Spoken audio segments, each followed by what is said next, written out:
জুলাই গণঅভ্যুত্থানে আশুলিয়ায় হত্যাসহ মরদেহ পোড়ানোর সাবেক এমপি সাইফুল ইসলাম সহ ৬ আসামির মৃত্যুদণ্ডের আদেশ দিয়েছে আন্তর্জাতিক অপরাধ ট্রাইব্যুনাল ২।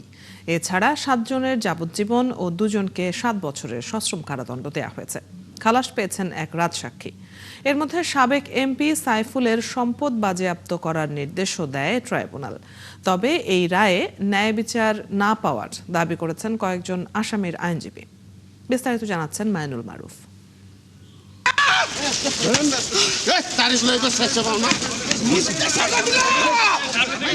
বছর দেড়েক আগে এই পুলিশ সদস্যরাই ছিলেন আশুলিয়া থানার দায়িত্বে, যেই থানার সামনে ঘটে নৃশংস হত্যাযজ্ঞ। শুধু হত্যাকাণ্ডই নয়, জীবন্ত একজন সহ পুড়িয়ে দেওয়া হয় ৬টি মরদেহ। প্রসিকিউশন বলছে, হিটলারের নাৎসি বাহিনীর নৃশংসতার পর এটি হয়তো নিষ্ঠুরতার সর্বশেষ উদাহরণ।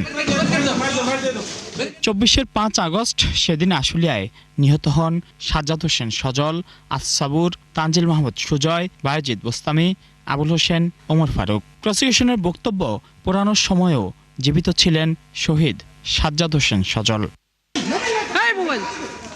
বৃহস্পতিবার রায় হয়েছে নৃশংস এই ঘটনার মামলার।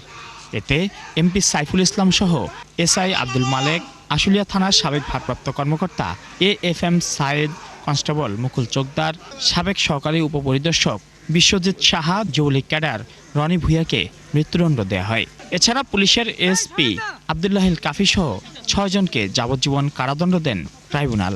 এছাড়া ২ জনের ৭ বছর কারাদণ্ড এবং রাজসাক্ষী এসআই আফজালুলকে দেয়া হয়েছে খালাস। হিটলারের গ্যাস চেম্বারের পরে এই ধরনের ব্রুটালিটি খুব কম হয়েছে। দুই পক্ষের ক্লাশের কারণে হয়তো হয়েছে, কিন্তু আইন শৃঙ্খলা রক্ষা বাহিনী এবং একজন এমপির নেতৃত্বে মানুষকে হত্যা করা হয়েছে এবং তারপর তাদের লাশ পুড়িয়ে দেওয়া হয়েছে। লাশগুলো বিকৃত হয়েছে, স্বজনরা তাদের লাশ চিনতে পারেনি, দাফন করতে পারেনি যথাসময়। একজন জীবিত ছিল, তাকেও পোড়ানো হয়েছে। অর্থাৎ তারা তাদের এই হত্যাকাণ্ড নৃশংসতাকে গোপন করার জন্য এই ধরনের অপকর্ম করেছিলেন। তবে এই রায়ে আসামিরা ন্যায় বিচার পায়নি বলে অভিযোগ তাদের আইনজীবী ও স্বজনদের। আপিলে যাবেন তারা। আমার হাজবেন্ড মোহাম্মদ আবদুল্লাহিল কাফি ৫ তারিখ আমার মিসক্যারেজ, আমার অসুস্থতা জনিত কারণে সে ঢাকার বাসায় ছিল, সে ঘটনাস্থলে উপস্থিত ছিল না।